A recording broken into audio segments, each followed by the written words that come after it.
अस्सलाम वालेकुम एवरीवन। उम्मीद है कि आप सब लोग बिल्कुल खैरियत से होंगे। अंबर आपकी होस्ट आपके पसंदीदा शो हेल्थ फॉर एवरीवन में, जो आप हर जुम्मे की सुबह 10 बजे से 12 बजे तक सुनते हैं। सामीन, हम अपने इस शो में मुख्तलिफ डॉक्टर्स को अपने स्टूडियो में इनवाइट करते हैं और उनसे आपकी सेहत से मुतालिक मुख्तलिफ सवाल जवाब करते हैं।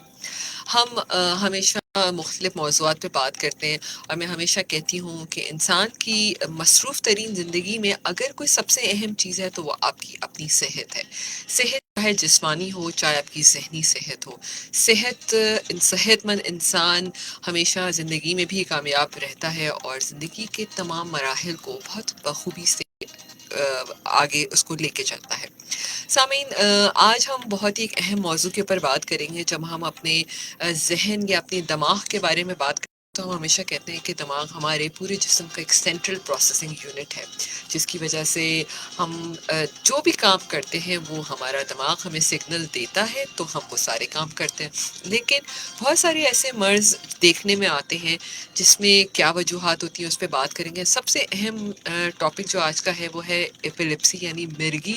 क्या होती है, मिर्गी के दौरे क्या होते हैं। बहुत सारे लोगों को ये बीमारी समझ नहीं आती है और वो उसको अपनी सोच और समझ के मुताबिक हैंडल करने की कोशिश करते हैं। डॉक्टर से रुजू कब करना है, इस पे बात करेंगे। क्या वजूहात हैं, इन तमाम चीज़ों के ऊपर आज बात करेंगे। सामीन, इस अहम टॉपिक पे बात करने के लिए आज हमारे साथ स्टूडियो में प्रोफेसर डॉक्टर रज़ा हुसैन रिजवी मौजूद हैं, कंसल्टेंट न्यूरो सर्जन। इन्होंने सर्जिकल न्यूरोलॉजी में एमएस किया है और एफआरसीएस ग्लेस्को से किया है, from doctor Ziauddin hospital.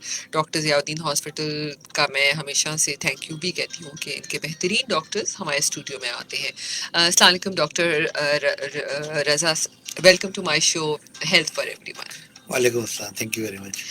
Thank you so much doctor साहब, आप अपना कीमती वक्त निकाल के आए। मैं चाहूँगी कि थोड़ा सा इंट्रोडक्शन, आपने बहुत ही वास्ट फील्ड के ऊपर काम कर रहे हैं, तो मैं चाहूँगी थोड़ा सा पहले अपना इंट्रोडक्शन ज़रूर हमारे सामीन को मैं बताइए। मुख्तसरन बता देता हूँ आपको जी। कि मैंने 1995 में ज़ियाउद्दीन ज्वाइन किया था हम्म, एंड टिल 2011 तक मैं वहाँ रहा एज ए प्रोफेसर प्रमोट होके।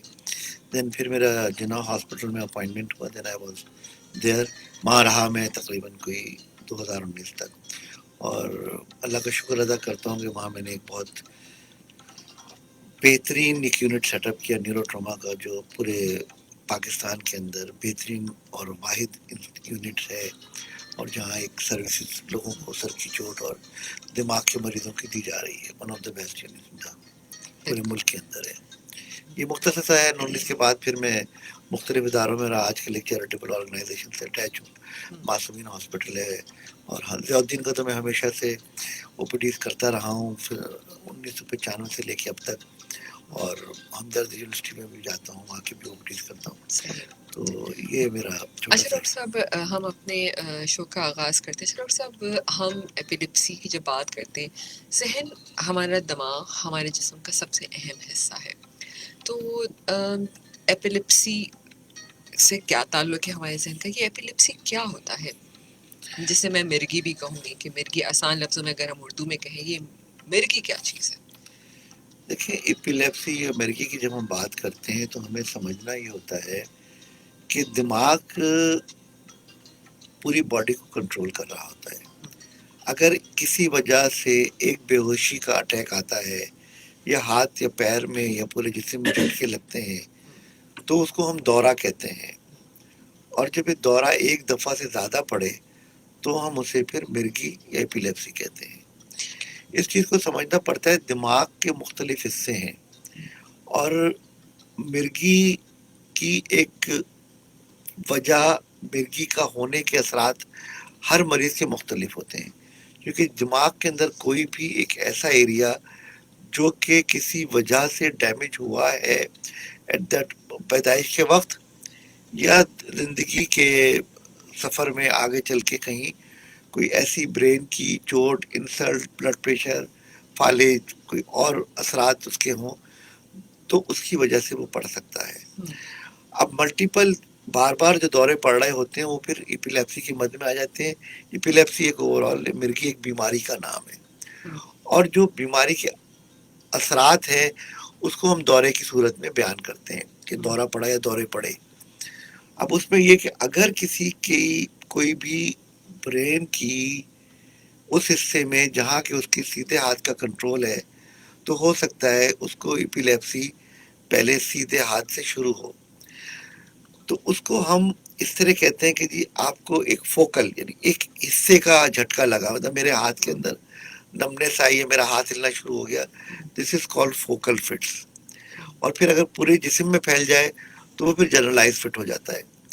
اور اس کی جو دورانیہ ہے وہ چند سیکنڈ سے لے کے اور اس سے کہیں زیادہ اگر مینج نہ کیا جائے اور کچھ شدید امکانات ہو تو وہ اتنا طویل ہو سکتا ہے کہ اس میں موت واقع ہونے کا بھی خطرہ ہوتا ہے.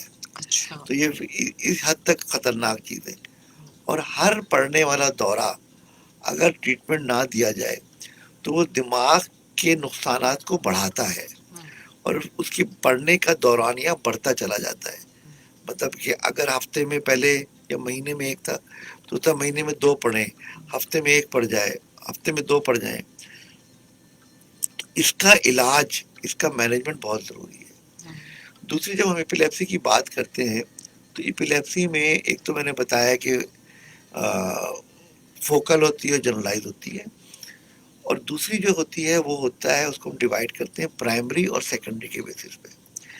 پرائمری ایپیلیپسی کو یوزولی ہم یہ تصور کرتے ہیں, ہم نے ایزیوم کیا ہوا ہے کہ یہ پیدائش کے طور پہ اگر بچے کی پیدائش کے بعد اس کی دماغ کی آکسیجنیشن کم ہوئی ہے تو عمر کے کسی حصے میں بھی اس کو اس کے اثرات پیدا ہو سکتے ہیں اور جھٹکے لگ سکتے ہیں. تو اس کو ہمارے پرائمری ایپیلیپسی کے طور پہ. سیکنڈری ایپیلیپسی جو ہوتی ہے یوزولی وہ اگلی ایجوں میں جا کے آتی ہوتی ہے, اور ہم تصور یہ کرتے ہیں کہ اگر 10-12 سال کے بعد یا بچے کی اس عمر میں آ کے اسے کوئی ایسے سمٹمز ڈیولپ ہو رہے ہیں کہ جھٹکے لگ رہے ہیں یا بیہوشی کی علامتیں آ رہی ہیں, تو اس میں کوئی پھر انڈر لائن کوئی ہو سکتا ہے کہ اس کے دماغ کو پیدائش کے بعد کوئی نقصان ہوا ہو, یا پھر اس کو پورا ہم نے اس کی تفتیش تحقیق کرنی پڑتی ہے, اس کی تمام تر کہ کیا کیا ایسے واقعات ہوئے زندگی میں, زندگی میں واقعات کے علاوہ کوئی کبھی کیا رہا, اور پھر اس کے بعد کچھ اس کے انویسٹیگیشنز ہوتی ہیں, کچھ ان کو دیکھ کے اس کے بعد پھر ہم اس کو لیبل کرتے ہیں. لیکن سیکنڈری میں موسٹ لائکلی زیادہ تر امکانات ہی ہوتے ہیں کیونکہ دماغ کے اندر کوئی ایسی چیز نہ ہو کہ جو دماغ پہ دباؤ ڈال رہی ہے جس کی وجہ سے اس کا آپریٹ کر کے اس کا علاج کیا جا سکے.